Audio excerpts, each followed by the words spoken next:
I saw Michael Mann's Heat for the first time long after its debut in 1995.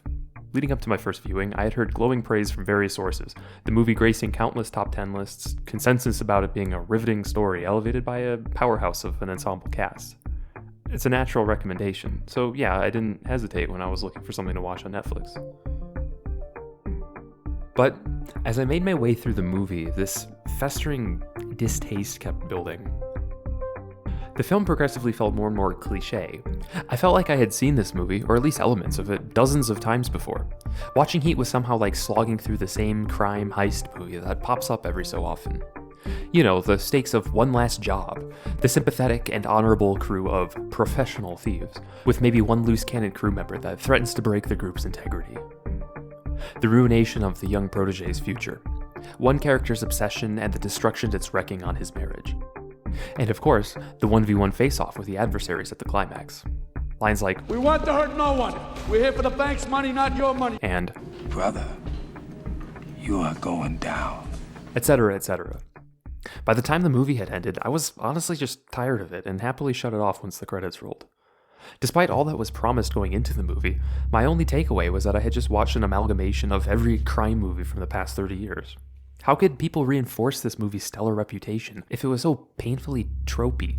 Like, yeah, that shootout scene was unbeatable, but what else did it have to stand above the rest? In the years since that first viewing, I kinda let these memories of Heat just float around in my brain.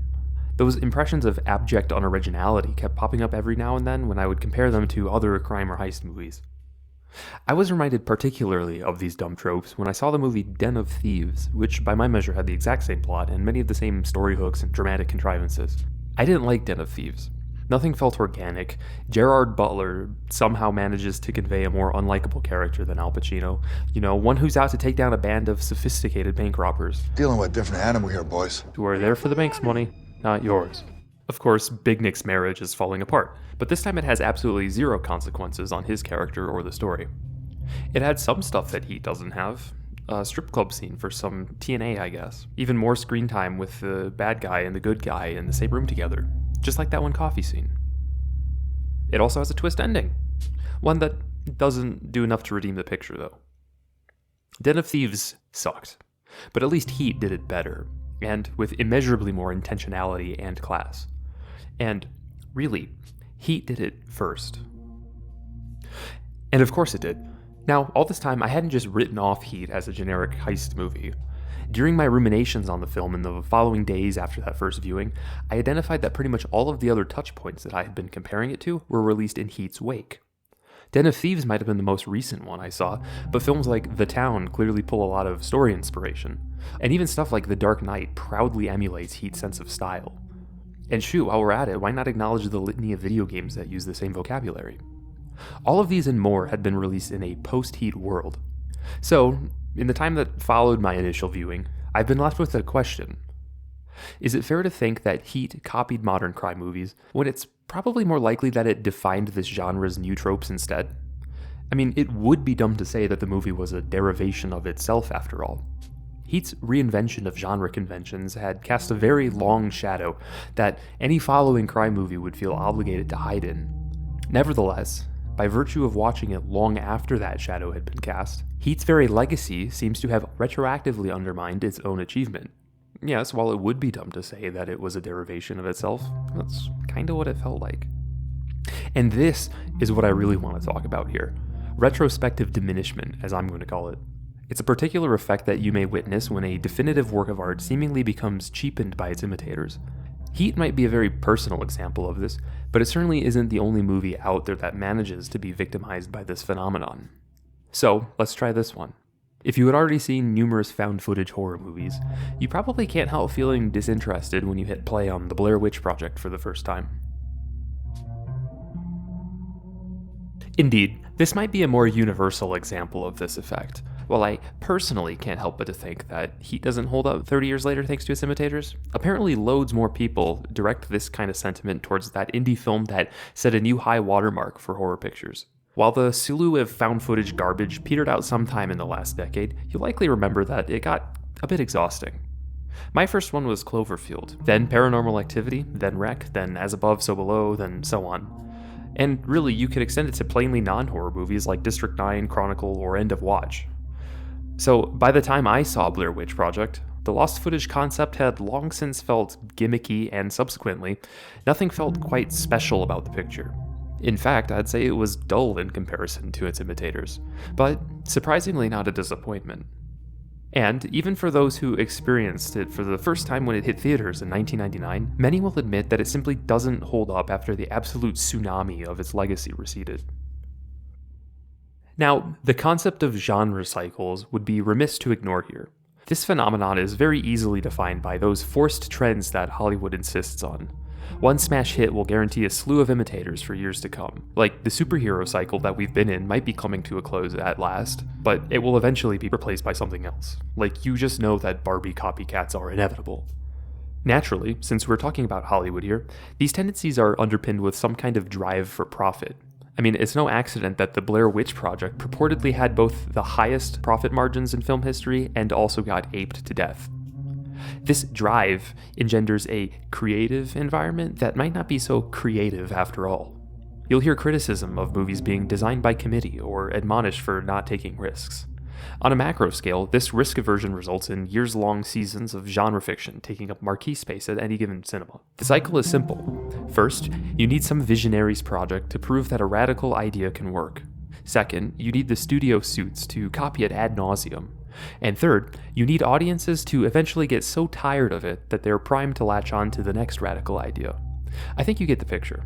So, there's no doubt in my mind that genre cycles are responsible, to some degree, for the retrospective diminishment of certain projects like the Blair Witch Project. After all, trend chasing is perhaps the strongest force that cements the tropes that damage their progenitor's reputation.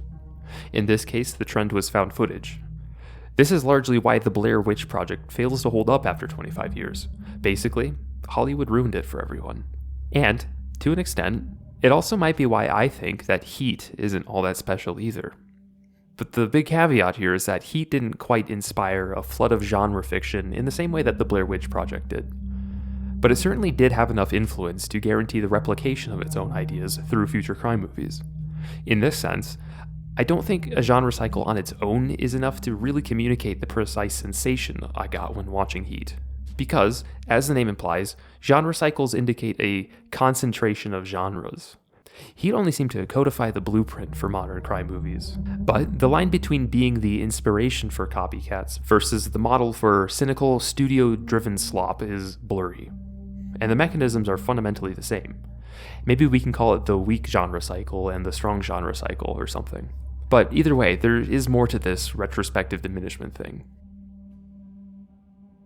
Touching back on the Blair Witch Project one final time, I mentioned that it was surprisingly not a disappointment, despite feeling lackluster. See, the only thing holding it back from feeling like a disappointment was my awareness of its significance as the jumpstart of an ultra-low-budget indie horror movement. I was mentally conditioned to watch it through a film history lens. I knew that any low-budget contrivances or nauseating camera movement could have been easily excused by the fact that it was the first time that these contrivances or camera movements were really done. Simply put, it wasn't a gimmick when it came out, and knowing that helped a lot to alleviate any bad feelings. This is a privilege that Heat wasn't afforded. I'd only heard that it was great, but never offered an explanation why. And as it happens, movies aren't the only medium that I've experienced this in. I've seen it in architecture, of all things. If you look at this iconic home without any kind of knowledge of its significance, you may write it off as that one famous example of a modern glass home or something like that. The Farnsworth House, as this one is known, is located not too far outside of Chicago, a city ripe with this particular style of architecture. Maybe more than most other cities, this style of architecture is very common, distinctly mid-century and minimalist. Having grown up around the Chicago area and exposed to its ubiquity, I've gotta say it kind of just blends together after a bit. Or at least that's what it feels like without knowing the whole story. Incidentally, Chicago is where one Ludwig Mies van der Rohe completed the preponderance of his work in America, famously advocating a less is more doctrine. His work was very bold for the time and practically wrote the rulebook for the international style of architecture from that era. Farnsworth House is his. This one is also his. But this one isn't. Would you be able to tell the difference? Exactly. I mixed them up. I didn't know about Van der Rohe's significance until much later in life, after his and his imitators' work were already a blurry mess in my mind, and unfortunately, it's too late to make that mental separation. His work feels indistinguishable and generic, despite the bold assertion of his Bauhaus philosophy being very fresh and ahead of its time. The Farnsworth House feels like a typical glass house, and the IBM Plaza blends in with the rest of the international-style skyscrapers from that time. Even his Barcelona chair is reduced to that chair. Iconic for sure, but you're not entirely sure why. The point that I'm illustrating here is that the ignorance of something's legacy is just as damaging to your impressions of it as its copycats are. Yes, you can characterize Van der Rohe's work and influence as a genre cycle of its own, modern architecture in this case, but beyond that, not knowing about the visionary that sparked this movement retrospectively diminishes the magnitude of the accomplishment. You experience it as you would anything else in the lineup, no special clues to tell you that this one is important and deserves special consideration. It doesn't stand out simply because you don't know what to look for. And this applies to any kind of creative work too. Listening to Kraftwerk might conjure up impressions of quaint, tacky European electronica, despite them practically inventing the genre. And Wolfenstein 3D plays like a derivative of any other 90s first-person shooter, when the exact opposite is the truth. But going into any of these experiences while knowing their historical significance will undoubtedly alleviate that distaste. Knowing is half the battle after all. So, when I look back at my first viewing of Heat, there's no way it stood a chance against my ignorance. Now, I'm about to caveat everything I've said up until now by playing the subjectivity card. As far as I can tell, these are really just my personal feelings here, and they might be a little bit too specific. Part of me can't help but to wonder if I'm entirely alone here. I'm assuming others feel the same way about some of their own experiences, but I couldn't for the life of me even find a term that exists to describe this particular effect, when something becomes a victim of its own legacy. If there is one, please let me know. But without validation from other sources, I had to invent the phrase retrospective diminishment. So I guess don't take this as an authoritative source on the topic. But nonetheless, I still wanted to try picking this apart. From what I've determined, retrospective diminishment happens to a lot of creative works. But for my particular feelings towards Heat, a specific confluence of events had to have taken place. Firstly, Heat had to be successful and inspire every subsequent crime movie in the years after, encoding its own DNA as the template for others to follow. The weak genre cycle had to take place. But on top of that, specifically because I went in blind, I wasn't equipped with the knowledge to excuse the apparent tropes that I was seeing. It was merely a good movie that was recommended to me, nothing more. But there's a third thing here, and I want to shine some light on the personal reception side of things. This sensation of disappointment you get from retrospective diminishment arises from one final circumstance. Obviously, to find something disappointing, you have to have been positively anticipating it.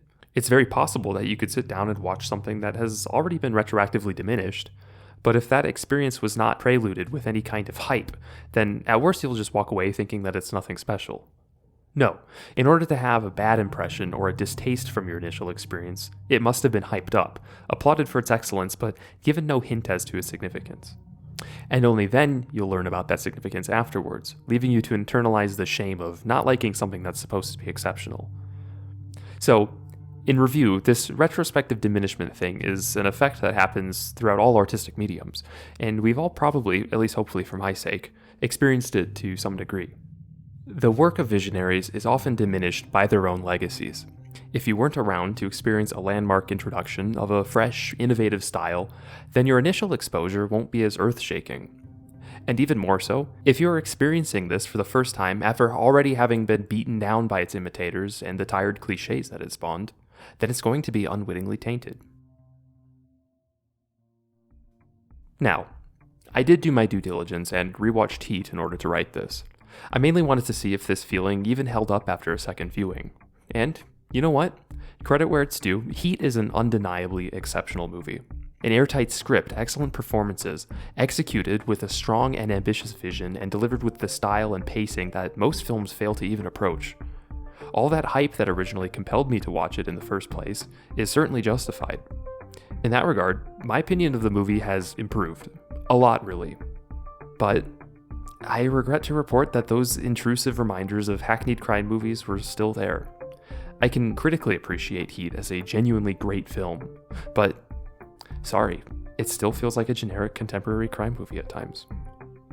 So, My takeaway here is to stay informed, stay curious about the things that you consume. It's going to be inevitable that, for some media, you'll have tons of exposure to its cliches and genre conventions. You might not be able to completely avoid the effects of retrospective diminishment, but with an open mind, you'll at least poise yourself to appreciate it critically. Thank you. We ain't stealing from you, we're stealing from the bank. We are here for money, not for you. We're not here for you. Don't even think about it. Listen, it's not your money. You understand?